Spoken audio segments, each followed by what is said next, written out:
ঈদের দিনও সকালবেলা আমি ঈদের দিন আজ ঈদ ফজরের নামাজ পড়ে আমি টেইলারের দোকানে দাঁড়ায় ছিলাম। আমার পাঞ্জাবিটা তখনও সেলাই হয় নাই।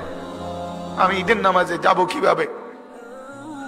আমি সেই অভাবে সংসারে বড় হয়েছি। তারপরও কোনোদিন বাপ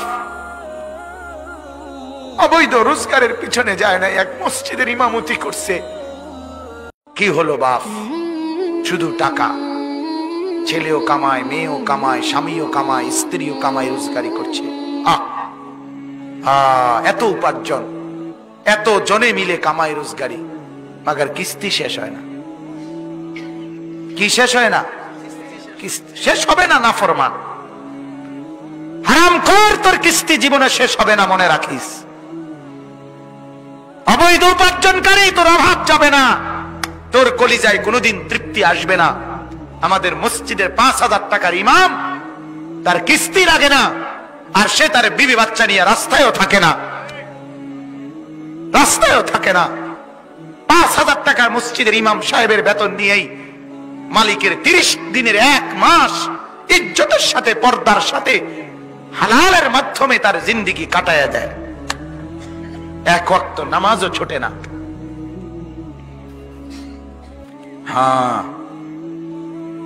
এজন্য আমার বাপ এটা ফিকির করেন, নিজেদের ছেলে, নিজেদের মেয়ে, তাদেরকে আপনি এমন পথে চালাবেন যে পথে তারা বৈধ উপার্জন করবে, বৈধ উপার্জন করবে। আমার এই বয়স আজ ১৫ বছর হয়। ১৫ বছর আমার আল্লাহ পাকের শুকর, মালিকের দয়ায়, আল্লাহর কথা, এই ওয়াজ মাহফিলে কিছু বলার তৌফিক আল্লাহ দিয়েছেন। আজ ১৫ বছর চলে। আমার মা এখনো আমার মা আমারে মাঝে মধ্যে বলে, বাপ আনিস, চাইও কারো কাছ থেকে টাকা পয়সার জন্য কোনো মনোমালিন্য করো না। এই কথা আজও বলে ছোট্টবেলার থেকে যে বুঝ নিয়ে বড় হয়েছি, আজও সেই বুঝ নিয়েই আছি।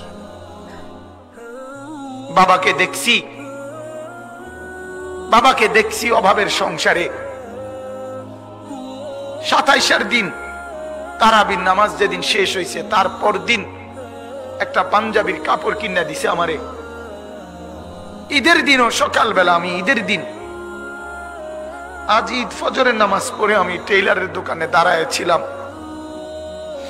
আমার পাঞ্জাবিটা তখনও সেলাই হয় নাই। আমি ঈদের নামাজে যাব কিভাবে? আমি সেই অভাবে সংসারে বড় হয়েছি। তারপরও কোনোদিন বাপ অবৈধ রোজগারের পিছনে যায় না, এক মসজিদের ইমামতি করছে। ৪৩ বছর আব্বা এক মসজিদে নামাজ পড়াইছে, এক মসজিদে। ৪৩ বছর এক মসজিদের ইমাম ছিল আমার বাপ। এটা বোঝা উচিত, নিজের সন্তানকে গুনাহের রোজগারের উপরে নামাই দিয়ে কেমনে সুখ আসবে?